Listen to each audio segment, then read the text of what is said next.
আমরা যারা বৈষ্ণব পদ অবলম্বন করেছি সবার আগে ঈশ্বর গোস্বামীর নাম আমাদের জিহ্বাতে উচ্চারণ করতে হবে। আমাদের ভজনের পথ, আমাদের ভক্তি জগতের পথ দেখিয়েছেন এই 6 জন গোস্বামী। আর এই 6 জন গোস্বামীর মধ্যে এক গোস্বামী ছিল বাবা রঘুনাথ দাস গোস্বামী।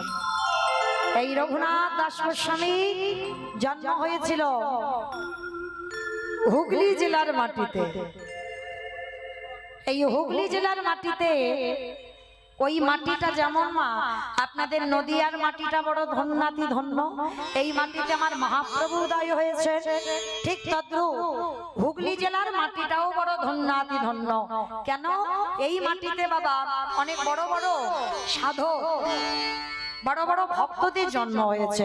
যেমন অনেকে শুনেছেন বাবা তারকেশ্বরের মন্দির আছে, বড় জাগ্রত মন্দির, সেটাও কিন্তু হুগলি জেলার মাটিতে। যেমন এই যে ষোড় গোস্বামীর মধ্যে এক গোস্বামী যার নাম রঘুনাথ দাস গোস্বামী, ওনারও জন্ম হয়েছিল বাবা আদি সপ্তগ্রাম, ওটা হুগলি জেলার মাটিতে। আবার আপনারা যারা গেছেন খানাকুল, হুগলি জেলায় খানাকুল, যে জায়গাটার নাম হলো কৃষ্ণনগর, আপনাদের এই নদিয়া কৃষ্ণনগর নয়, হুগলিতে একটা কৃষ্ণনগর আছে, যেখানে জন্ম নিয়েছিল শ্রীদাম সখা। যা রাধে। আর এক দাদা ভাই এসেছেন, কি নাম দাদা? প্রভাত সূত্রধর, তিনি 502 টাকা আমার ভগবত সেবায় আমার রাধারানীর চরণে দিয়েছেন।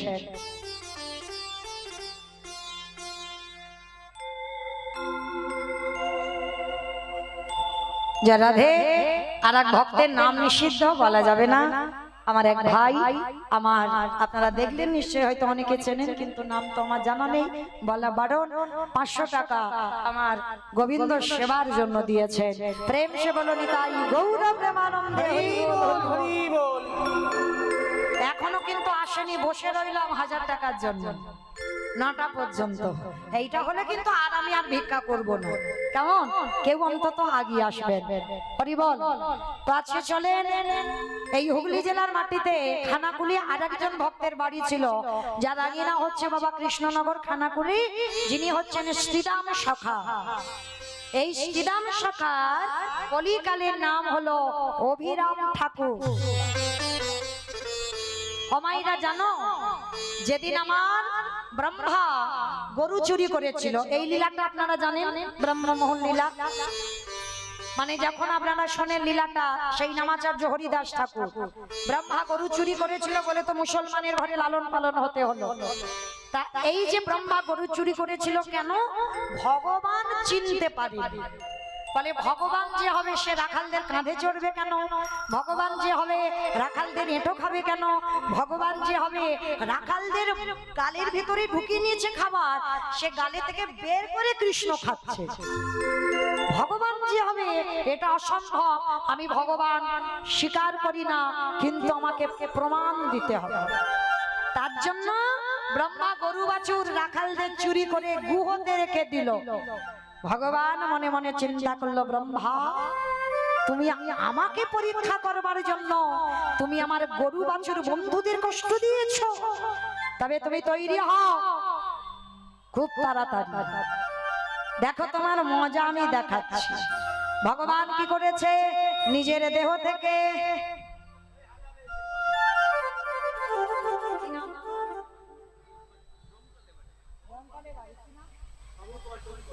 সমর কুমার শীল, জয় রাধে। সমর কুমার শীল ডমকলে বাড়ি, অনেক দূর থেকে এসেছেন আমার বাবা ঠাকুর। আমার রাধারানীর মনের আশা, আমার মনের আশা নয়, আমার রাধারানীর মনের আশা ছিল 1000 টাকা এক ভক্ত দেবে। আজকে এই 1000 টাকা আমার গোবিন্দ সেবার জন্য দিয়েছেন। প্রেম সে বলো নিতাই গৌর প্রেমানন্দে। হরি বল, হরি বল। আস্তে 5000। কি নাম মায়ের? আসেন একবার, আসেন, এত বড় দান দিলেন আমার রাধারানীর সেবার কাজে।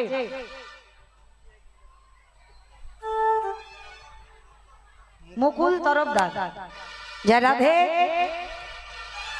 মুকুল তরফদার কোথায় বাড়ি?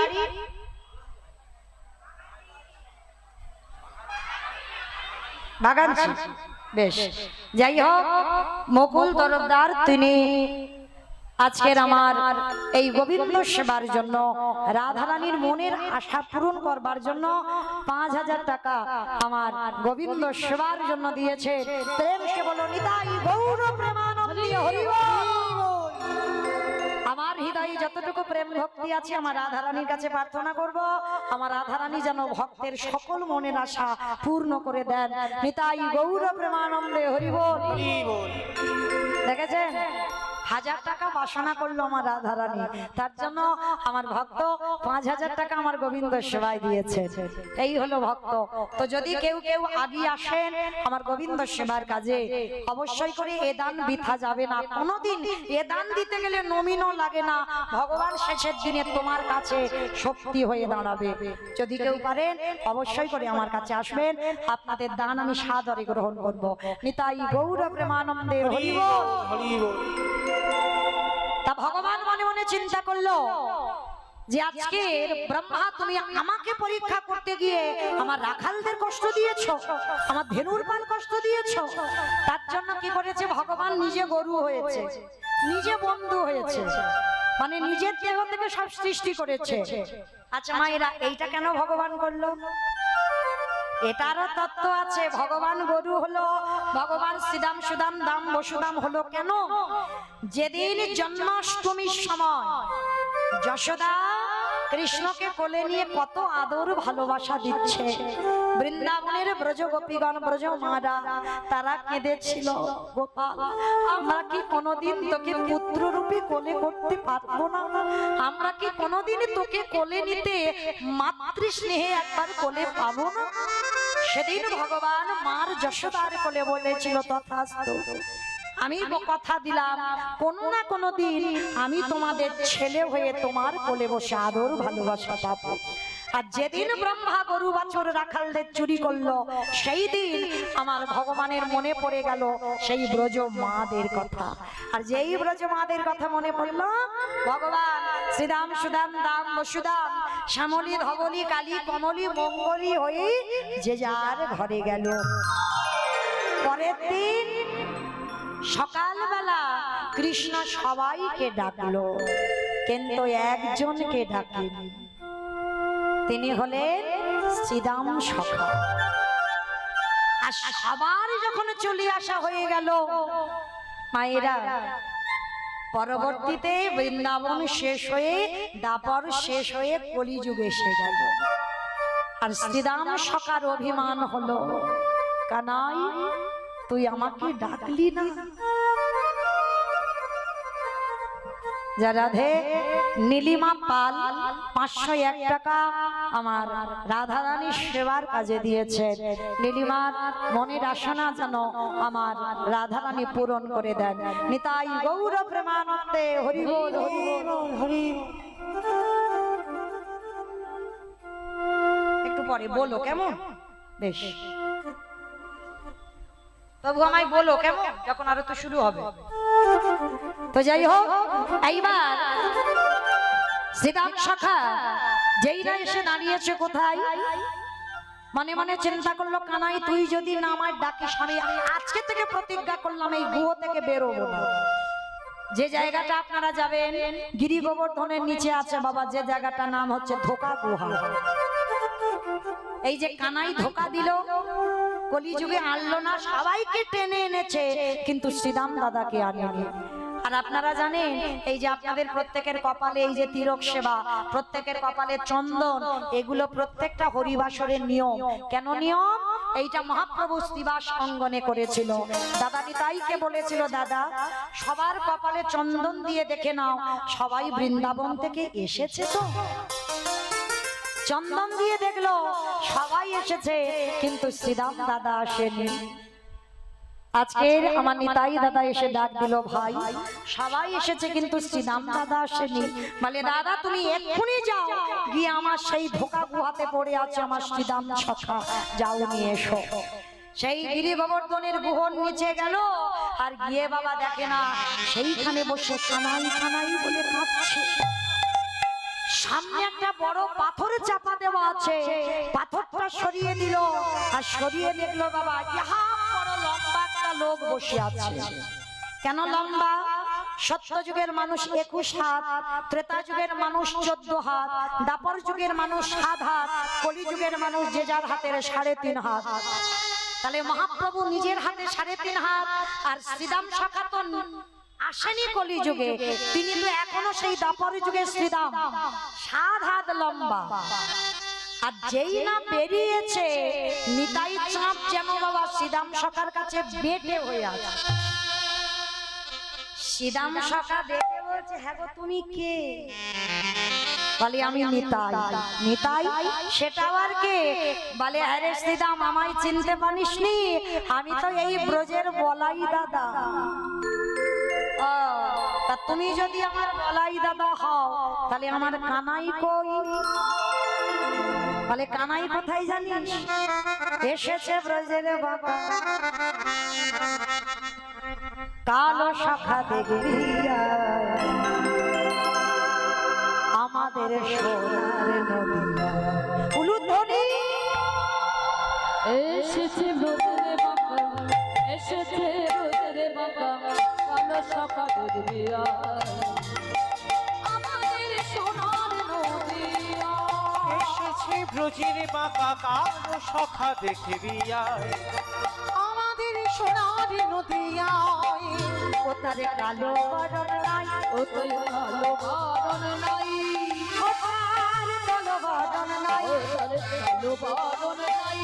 রাই অঙ্গে অঙ্গ দিয়ে গৌর হলো তার, ওই রাই অঙ্গে অঙ্গ দিয়ে গৌর হলো তাই। ও তারে কালো বরণ নাই, রাই অঙ্গে অঙ্গ দিয়ে গৌরী হলো তাই। রং ফিরেছে ঢং ফিরে, তারে রং ফিরেছে ঢং ফিরেছে, রং ফিরেছে ঢং ফিরে, তারে রং ফিরেছে ঢং ফিরেছে।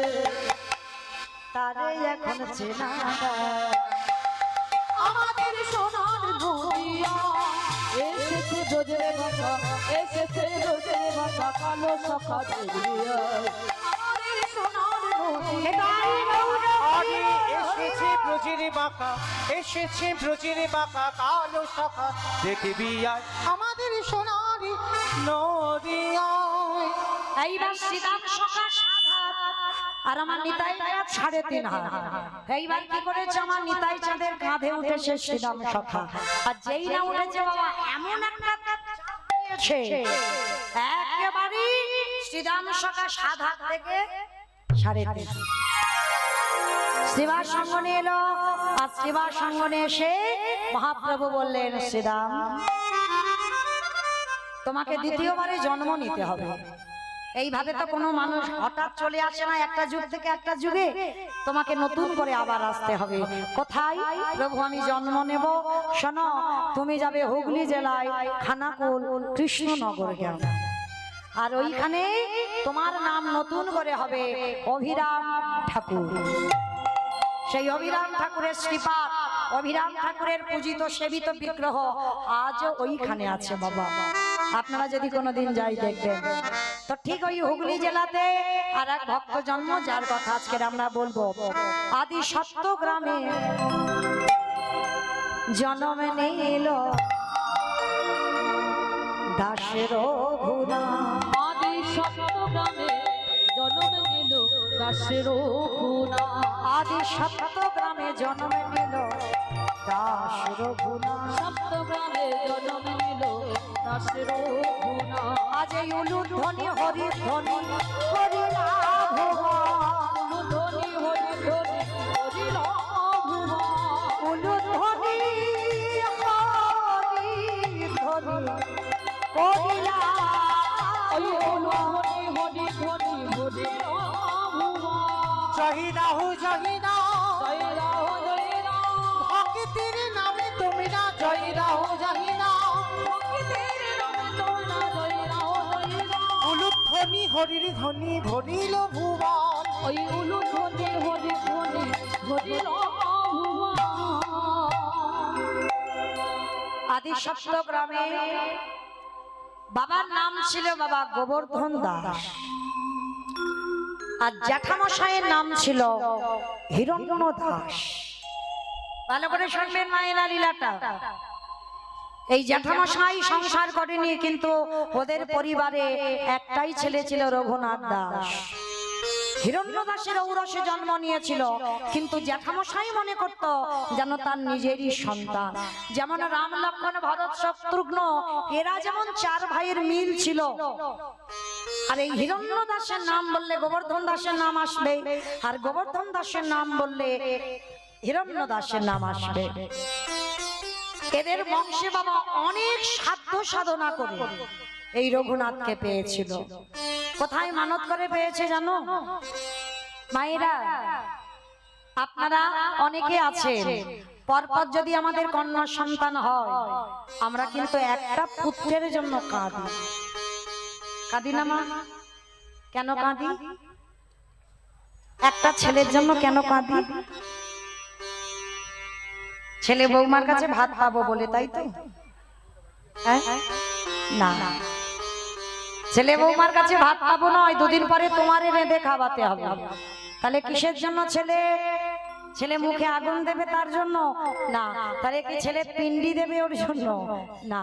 তাহলে ছেলে কেন? আমার অবর্তমানে আমার বংশে প্রদীপ দেবে। কিন্তু হ্যাঁ গো, প্রদীপটা যে দেবে, প্রদীপ দেওয়া ছেলেটা তো চাইতে হবে। কি গো মাইরা?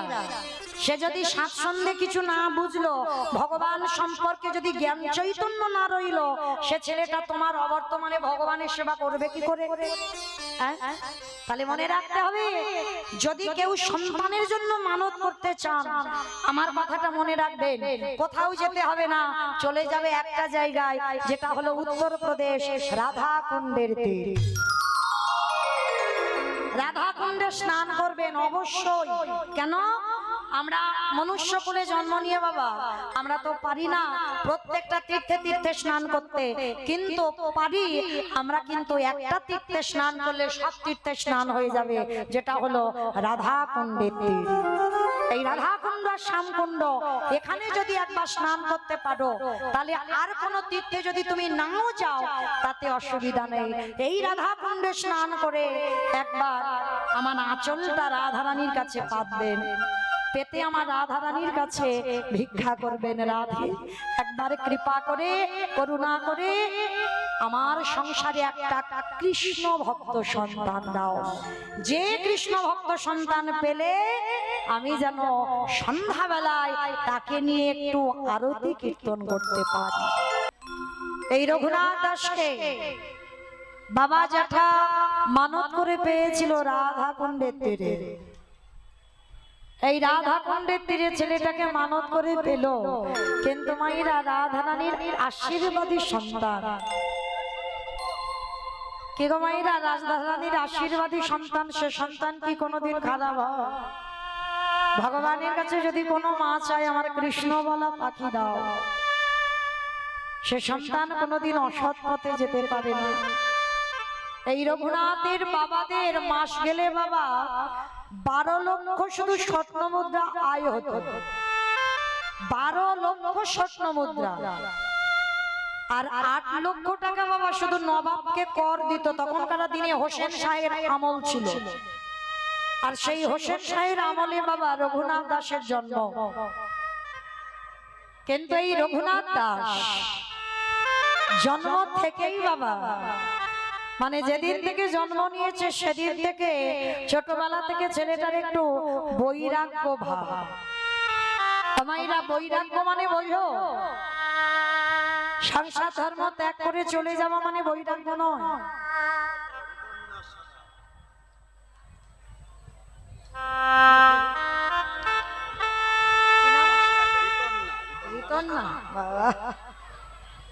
কত ভালো আধার কার্ড ফেল হবে তার ঠিক নাই, রিতন না। যাই হোক, ছোট রাধারানী রিতন্না সাহা, তার রাধারানীর চরণে তার যাতে সে যাতে বড় হয়ে আমার গোবিন্দ চরণের দাস হতে পারে, এইটুকু আশীর্বাদ আমার রইল। তো আমার গোবিন্দ সেবায় 500 টাকা আমার গোবিন্দ চরণে দান করেছেন।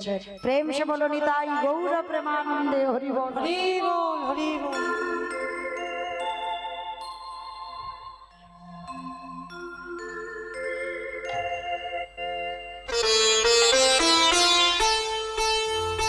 নিতাই গৌর কৃষ্ণ প্রেমানন্দে হরি বল। হরি বল। এই জগতে বাবা কৃষ্ণ ভক্ত সন্তান বড় দুর্লভ। এই রঘুনাথ জন্মাবার পর থেকেই বাবা তার বৈরাগ্য ভাব। অমাইরা বৈরাগ্য ভাব মানে কি সংসার ধর্ম ত্যাগ করে চলে যাব এই ভাব নয়, সংসারে থেকেও বৈরাগী হওয়া যায়। বিষয়ে অনাসক্তি, বিষয়ের মধ্যে অনাসক্তি আসতে হবে, মানে সকল বিষয়, মানে শুধু যে টাকা পয়সা ধন সম্পত্তির মধ্যে অনাসক্তি না, প্রতিটা জিনিসের মানে তোমার এই জিহ্বার লালসা যেদিন চলে যাবে। দেখবেন রবিবার এলে সেই মাংস রান্না করতে হবে তবে ভাত খাওয়া হবে, এইটা নয়। মানে জিহ্বায় কোনো লালসা থাকবে না, কোন রকম একটু আলু সিদ্ধ অন্ন হলেই হয়ে যাবে, পেটটা ভরলেই হবে। কলির মানুষ অন্নগত প্রাণ। যেদিন তোমার জিহ্বার লালসা চলে যাবে সেদিন জন্মে মা তোমার জিহ্বার বৈরাগ্য এসেছে। যেদিন তোমার এই নয়ন আর অন্যান্য কিছু দর্শন করতে ভালো লাগবে না, যেখানে আমার গোবিন্দ মন্দির, আমার গোবিন্দ চরণ ছাড়া আর কিছু ভালো লাগবে না, সেই দিন দেখবে তোমার নয়নের বৈরাগ্য হয়ে গেল। কর্ণ অন্য কোন ডিজে ডিজে গান পছন্দ করবে না, সর্বদাই ওই ভাগবত পাঠ যেখানে কীর্তন হবে, হরি কথা হবে, সেইখানে কান চলে যাবে। ভগবানের কথা ছাড়া তোমার কান আর অন্য কিছু কথা শুনবে না। সেদিন জানবে তোমার কর্ণেরও বৈরাগ্য হয়ে গেল। যেদিন তোমার অঙ্গ স্পর্শ থেকে চলে যাবে, কেউ তোমাকে পরশ করবে, তুমি অনুভূতি পাবে, সেটা তোমার থাকবে না শরীরে, সেদিন জানবে তোমার এই দেহেরও বৈরাগ্য হয়ে গেল। যেদিন তোমার মন সকল চিন্তা থেকে দূরীভূত, আমি স্বাধীন, আমার কোনো চিন্তা নাই, আমার একটা চিন্তাই আমি কি তারে পাবো না, এই যে ভাব যেদিন তোমার আসবে, একটাই কথা মনের ভিতরে শুধু থাকবে, আমি কি তারে পাবো না। এই যে মনের ভিতরে ভগবানকে পাওয়ার আর আকুলতা লাগবে, আর যেদিন তোমার মনটা আকুলি পিকুলি করবে কৃষ্ণের জন্য, সেদিন তুমি জানবে তোমার এই মনেরও বৈরাগ্য হয়ে গেল।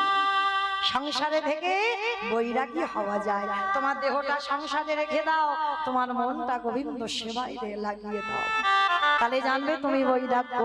আজকে রঘুনাথ জন্ম থেকে মানে একটু যখনই হামাগুড়ি দিতে শেখে, হামাগুড়ি দিতে দিতে মন্দিরে চলে যায়। যখনই একটু হাঁটা চলা করে, যদি কোনোদিন বাড়িতে বৈষ্ণব আসে, ও বৈষ্ণবের পিছনে পিছনে রঘুনাথ চলে যায়, আবার ছেলেটাকে ধরে আনে। যেখানে হরিকথা হয়, যেখানে ভাগবত পাঠ হয়, ওই রঘুনাথ ছুটে চলে যায়। কিন্তু বাবা বড় লোকের ছেলে তো, আবার দারোয়ানদের ডেকে এনে আবার তাদের ধরে এনে রঘুনাথকে ঘরে রেখে দেয়। দেখতে দেখতে রঘুনাথের যখন 6 বছর বয়স হলো, বাবা জ্যাঠা মনে মনে সিদ্ধান্ত নিল যে ছেলেটাকে একটু পড়াশোনা করাতে হবে। তো পাঠালো কোথায়? বলদেব আচার্যের কাছে। আর এই বলদেব আচার্য এমন একজন ব্যক্তি ছিলেন, যাকে তাকে বাবা ভর্তি করতো না তার পাঠশালায়। যদি তুমি সুশিক্ষায় শিক্ষিত না হও, তুমি যদি ভদ্র বংশের সন্তান না হও, কোনো মতেই বলদেব আচার্য তোমাকে গ্রহণ করবে না। তো যখন হিরণ্য দাস আর গোবর্ধন দাস আমার রঘুনাথকে নিয়ে গেল, রঘুনাথকে ডাকার সঙ্গে সঙ্গে বলদেব আচার্য বলেছিল অসম্ভব। আর মনে রাখবে মা, বড় লোকেদের ছেলেদের একটু খামখেয়ালি বেশি হয়, কি মাইরা হয় না? কেউ অপরাধ নেবেন না বাবা, কাউকে উদ্দেশ্য করে বললাম না। দেখবেন বড় লোকেদের ছেলেরা তারা যেটা বলবে সেটা দিতে হবে, যখন যেটা চাইবে সেটা চাই তো চাই। তারা যে ধরে বসে থাকবে, তাদের ঘুম খুব তাড়াতাড়ি ভাঙবে না, সে 8টা 9টা বেজে যাবে। আবার যদি বকাবকি দাও, সে উল্টে আবার কত কথা শুনতে হবে।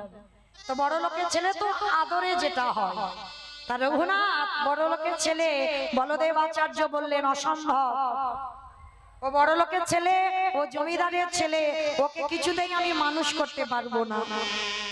কিন্তু বলদেব আচার্য তো জানে না যে রাধা রানীর আশীর্বাদী সন্তান, ও যেমন তেমন সন্তান নয়, ও ছোটবেলা থেকেই তো বৈরাগ্য ভাব। তা আজকের হিরণ্য দাস আর গোবর্ধন দাস বলছে গুরুদেব আপনি জানেন না আমাদের রঘুনাথ খুব ভালো ছেলে, আমাদের রঘুনাথকে তুমি দুদিন নিয়ে দেখো, ও কোনোদিন অন্যায় করতেই পারে না, আপনার মনের মতো ছাড়তে হবে। শোনো হিরণ্য, শোনো গোবর্ধন, তোমার রঘুনাথকে আমি আশ্রয় দিলাম, কিন্তু যদি কোনোদিন আমি দেখি রঘুনাথ অন্যায় কাজ করছে, সেদিন কিন্তু আমি গলা ধাক্কা দিয়ে ওকে বের করে দেব। গুরুদেব আমার রঘুনাথ কোনোদিন ভুল করতেই পারে না, তুমি শুধু একটা দিন ওকে দেখো ওর স্বভাব চরিত্রটা কেমন। তা বলদেব আচার্যের কাছে রেখে রঘুনাথকে বাবা জ্যাঠা চলে গেল। তখনকার দিনের এটা নিয়ম ছিল, পাঠশালায় পড়তে দিয়ে, এখন যেমন আমরা ছেলে মেয়েদের ঘরে রেখে পড়াচ্ছি, তখনকার দিনে নয়, গুরুকুলে পাঠানো হতো। তা গুরুকুলে পাঠিয়ে দিয়েছে জমিদারের ছেলে, অন্যান্য বন্ধু বান্ধব আছে পাঠশালায়। প্রত্যেকদিন বলদেব আচার্য ভাগবত পাঠ শোনায়, ছোট্ট ছোট্ট ছেলেদের ছোটবেলা থেকে ভাগবত পাঠ শোনায়। এখন যেমন আমাদের কত রকমের বই আছে, তখনকার দিনে ওই রামায়ণ, মহাভারত, গীতা, ভাগবত এইগুলো। তা ভাগবত গ্রন্থ নিয়ে পড়াচ্ছে, সমস্ত বাচ্চারা, সমস্ত পড়ুয়ারা কত কটু কথা, কত গল্প গুজব করছে। আর রঘুনাথ সবার সামনে বসে বসে ভাগবত শুনছে।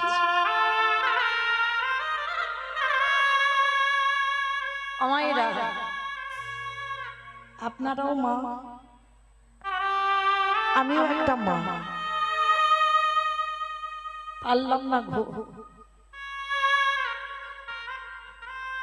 এমন সন্তান তৈরি করতে।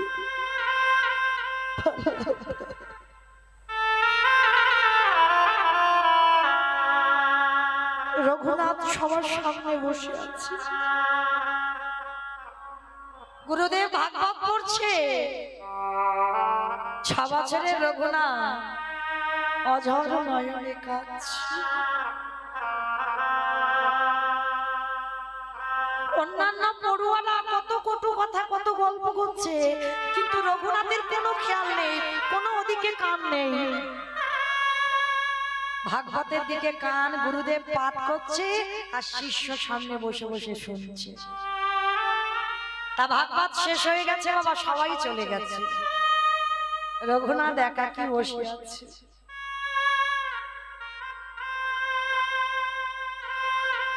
বলদেব আচার্য গিয়ে রঘুনাথকে ধরেছে, রঘুনাথ এই বাবা, তুই এতটুকু ছেলে, তুই আমার ভাগবতের কিছু বুঝতে পারছিস?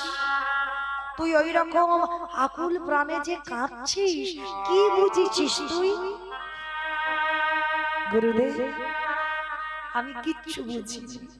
তাহলে কিচ্ছু বুঝিস নি, তুই এমনি এমনি কাঁদছিস? বলে না গুরুদেব, আমি কেন কাঁদছি জানো?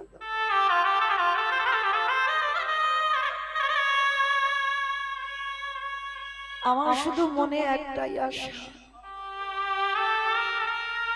আমি কি তারে পাবো না? আমি কি তারে পাবো না? কার কথা বলছিস? কাকে পাবার কথা বলছিস রঘুনাথ? গুরুদেব আমি কৃষ্ণ পেতে চাই, আমার কৃষ্ণের জন্য আমার হৃদয়টা।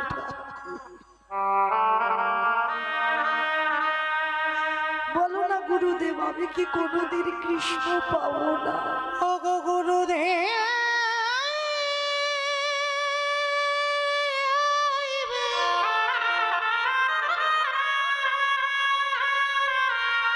একেবারে বলে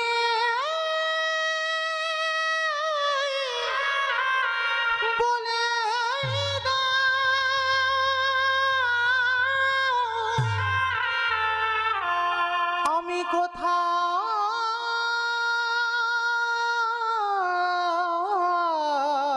গেলে কোথা গেলে কৃষ্ণ দর্শন পাবো। বলদেব আচার্য রঘুনাথকে বুকে জড়িয়ে ধরেছে। রঘুনাথ পাবি বাবা পাবি, আমি তোকে আশীর্বাদ দিলাম, তোর কৃষ্ণ দর্শন হবে বাবা। যার হৃদয়ে এত আকুলতা, যার হৃদয়ে এত প্রেম, তার তো কৃষ্ণ কৃপা হবে। মনে রেখো মা, আগে আকুলতা চাই। আকুলতাটা কেমন জানো? শ্রী শ্রী রামকৃষ্ণ পরমহংসদেবকে নরেন বলেছিল, ঠাকুর ও ঠাকুর, কৃষ্ণ যে পাবো, পাওয়ার আগে হৃদয়টা কেমন হয়? তার ঠাকুর বলেছিল, হৃদয়টা কেমন হয় জানিস কৃষ্ণ পাওয়ার আগে? চল আমি তোকে দেখাচ্ছি। ওই দক্ষিণেশ্বরে তো ঠাকুর থাকতো, কলকাতা দক্ষিণেশ্বর, আর দক্ষিণেশ্বরে গঙ্গাতে নরেনকে নামিয়েছে। আর নামিয়ে নরেনকে বলছে, নরেন এবার একটা জলের ডুব দেই। যেই না নরেন ডুবেছে, ঠাকুর কি করেছে, একেবারে নরেনের মাথাটা নিয়ে জলেতে চেপে, আর যেই না চেপে ধরিয়াছে বাবা জলের মধ্যে, মাথা চেপে ধরলে কিরকম হয়? মানে একেবারে প্রাণটা চলে যাবে ভাবনা। মানে যখন একেবারে ভিতরে ছটফট ছটফট,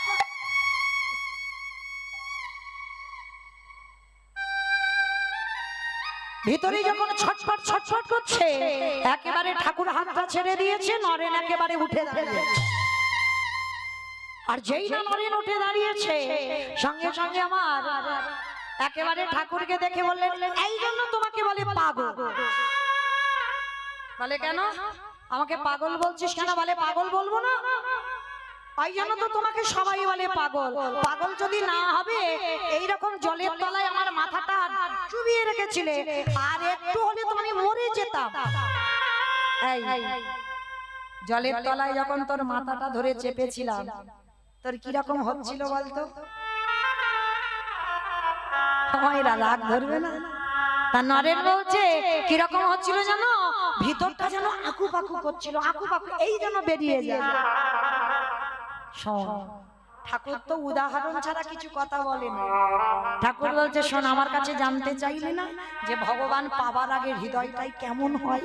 শোন, ওই জলের তলায় তোর ঠিক যেরকম হচ্ছিল, যেদিন কৃষ্ণ পাবার জন্য, যেদিন তোর হৃদয়টা ওই রকম, হৃদয়টা আকুল, যেদিন হৃদয়টা ওই রকম যেন প্রাণটা বেরিয়ে যায় যদি হয়, তাহলেই তুই জানবি তোর কৃষ্ণ দর্শন হয়ে যাবে। পিতাই গৌর হরি বল, হরি বল। তাই আজকের বলদেব আচার্য আশীর্বাদ দিল, বাবা যার হৃদয়ে এত আকুলতা, আমি কথা দিলাম তোর কৃষ্ণ দর্শন হবে। আশীর্বাদটা দিয়ে দিল। কিছুদিন পাঠশালায় রইল, আর কিছুদিন পর বেনাপুলের জঙ্গলে নামাচার্য হরিদাস ঠাকুর, ওই নামাচার্য হরিদাস ঠাকুর লক্ষ হীরাকে উদ্ধার করে আসছে কোথায়? এই বলদেব আচার্যের বাড়ি। আর বলদেব আচার্যের বাড়ি যেই না হরিদাস ঠাকুর এসেছে, সবাই হরিদাস ঠাকুরকে দেখে পঞ্চাঙ্গ প্রণাম করছে। যেমন বাবা আপনারা জানবেন, যারা আমার মহাপ্রভুর গ্রন্থ পাঠ করেন, এই 3 লক্ষ নাম জপ করতেন নামাচার্য হরিদাস ঠাকুর। এই হরিদাসের থেকে বেশি নাম জপ কেউ করতে পারে না। আর আরেকজন ভক্ত আছে, সব থেকে বেশি প্রণাম করত, তাও আবার আমাদের মতো সুইস্টেপা প্রণাম নয়, মাটিতে শুয়ে পড়ে দণ্ডবত প্রণাম করত। সব থেকে বেশি 24 ঘন্টায় যিনি ছিলেন এই রঘুনাথ দাস গোস্বামী। এই রঘুনাথের থেকে বেশি কেউ কোন ভক্ত দণ্ডবত প্রণাম করতে পারবে না। তা যেই না হরিদাস ঠাকুর এসেছে, একেবারে ওই রঘুনাথ ষষ্ঠাঙ্গে দণ্ডবত প্রণাম। আর যেই না দণ্ডবত প্রণাম করেছে, সঙ্গে সঙ্গে ওই রঘুনাথ ঠাকুরের হাতটা ধরে বলছে, এই তো পেয়েছি। এই বাংলার মাটিতে, এই মাটিতে বীজ বপন করলেই অঙ্কুরিত হবে।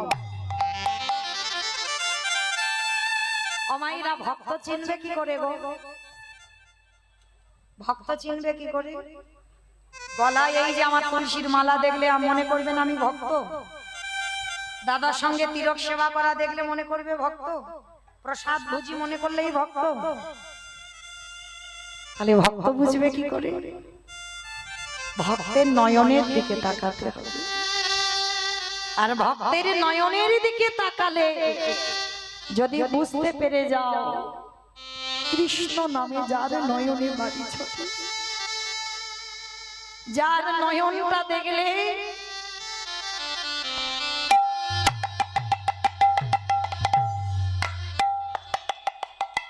যার নয়নে দেখলে মনে হবে বাবা কৃষ্ণ নামে আকুলতা, বুঝতে পেরে যাবে। আর একটা কথা বলি মা, ভগবানের কাছে যদি কোনোদিন কিছু চাইতে হয়, জীবনে ভুল করে ছেলের রেজাল্ট ভালো করো, ছেলের একটা চাকরি দিও, এই সবগুলো কোনোদিন চেও না। চাইতে যদি হয় এই অধম কীর্তনিয়ার কথা একবার মনে রেখে দিও। ভগবানের কাছে যদি কিছু চাইতে হয় একটা জিনিস চেও, যেটা মহাভারতে কুন্তী মা চেয়েছিল। এই কুন্তী মায়ের একটা নয় দুটো নয় 5টা ছেলে ছিল। আর 5টা ছেলেকে রাজা করিয়ে যুধিষ্ঠির যেদিন রাজা হবে, রাজা করিয়ে কৃষ্ণ দ্বারকায় ফিরে যাচ্ছে। তা দ্বারকায় যেতে গিয়ে আমার ভগবানের মনে মনে ভাবছে যে আমি তো 13 বৎসর পাণ্ডবদের সঙ্গে ছিলাম, এই যে আমি দ্বারকায় চলে যাব ওদেরকে ছেড়ে থাকবো কি করে? কি গো মায়েরা, আপনাদের হবে কিনা জানি না, তবে আমার হয়। এই যে দেখতে দেখতে আপনাদের সঙ্গে 2টো দিন আমার পরিচয়। কালকে রাত 9টার সময় এসেছিলাম, আজকের বিকাল 5টার সময় এসেছি। এই যে 2টো দিনের পরিচয় না, যখন আমি আপনাদের কাছ থেকে চলে যাব আমার হৃদয়টাই বড় কষ্ট।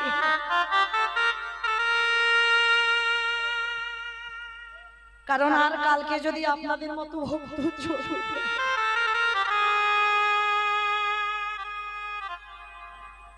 তা ভগবান চলে যাবে, হৃদয়টা কাঁদছে।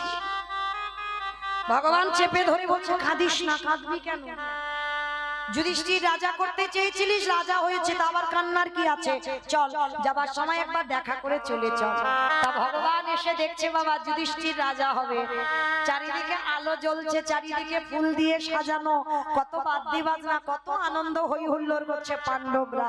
কিন্তু হায় রে, যার জন্য তারা বড় লোক হলো সেই কৃষ্ণকেই ভুলে বসে আছে। এটা বাস্তব, মিলিয়ে নেবেন। তুমি গরিব ছিলে, তার কাছে প্রার্থনা করে তুমি ধনী হয়েছো, আর যেই ধনী হয়েছো তোমার কিছু অভাব নেই, কিন্তু তুমি ভুলে গেছো সেই পিছনের দিনের কথা। ভগবান বারে বারে বলেছেন দিয়ে ধন বুঝে মন ভরে নিতে কত। তোমার মনের আশা পূর্ণ করেছে বলে তুমি কৃষ্ণ ভুলে যাবে এটা নয়, সবার মাঝখানে থেকে তোমাকে কৃষ্ণ নাম মনে রাখতে হবে।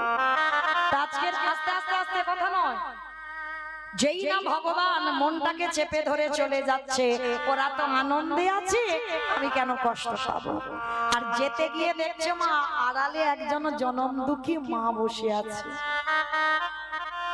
তা সেই মার কাছে গিয়ে ডাকছে অপিসি,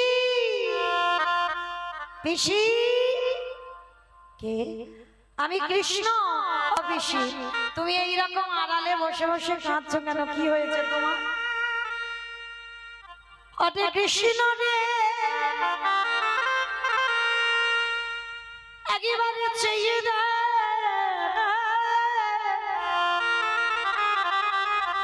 আমার 5টা ছেলে যার জন্য বড় লোক হলো, সেই কৃষ্ণকে কেমন ভুলে বসে আছে। অপিসি, তা তোমার ছেলেরা ভুলেছে তো কি হয়েছে? তুমি তো আমায় বলনি, তুমি তো মনে রেখেছো। আচ্ছা পিসিমা, আমি চলে যাচ্ছি, তুমি আমার কাছে কিছু চাও। কি গো মায়েরা, ভগবান যদি এসে বলে ভক্ত আমার কাছে কিছু চাও, কি চাইবে? কুন্তী চাইছে, দেখো ওটা কৃষ্ণ রে, ওটা কৃষ্ণ,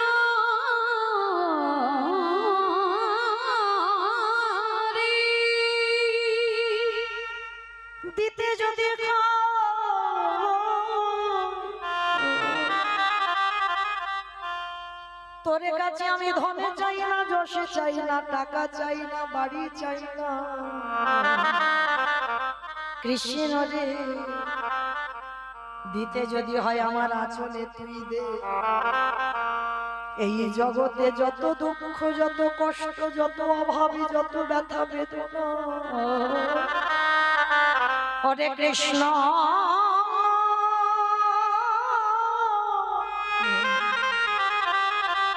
এই জগতে যত দুঃখ, যত কষ্ট, কৃষ্ণ রে তুই দে দে আমার।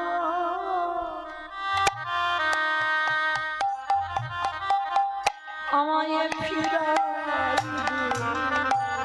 আমি আর তো কিছু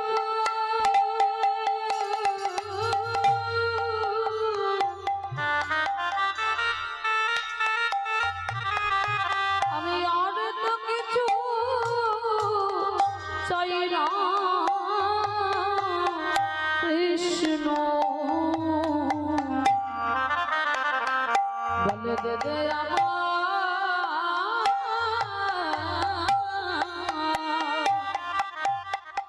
কষ্ট ফিরায়। কৃষ্ণ এই জগতে যত দুঃখ তুই আমায় দে। ভগবান বলছে পিসি, এই জগতে কেউ দুঃখ চায় না, সবাই তো সুখী হতে চায়।